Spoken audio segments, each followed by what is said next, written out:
There is one thing that I haven't touched on yet that I believe is paramount to your life journey and achieving your goals, and that's the physical aspect of life and your overall health.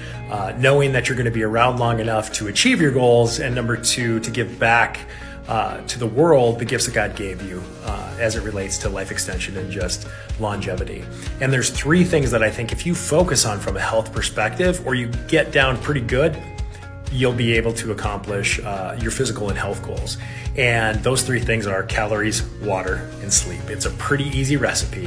Calories, I like to use the rule of 10, take your current weight and put a 0 behind it. And that's probably what it takes for you to maintain your current weight. So if you're a little heavier than you want to be, or your weight's a little bit of concern, start out with that as kind of your calorie range and go a little bit below that. You can use a free app. I like to use Fat Secret to track your calories, but calories is paramount. I think it's number one of the three.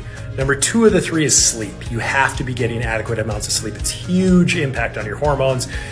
Try to shoot for 7 hours. If you're not doing that currently, do a little bit of research for your age group and things, but it's normally like 6.5 to 8.5 is kind of the range that you want to be getting for sleep.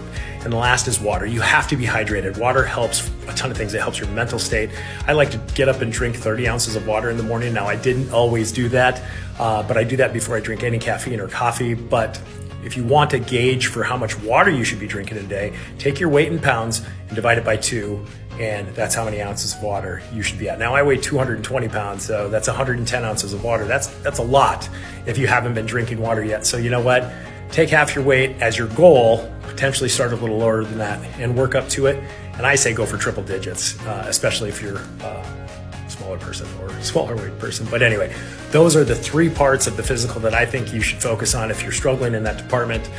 Easiest thing to think about, but harder when you put it into practice. So if you have any questions or comments, leave them below or DM me on this platform. Thanks.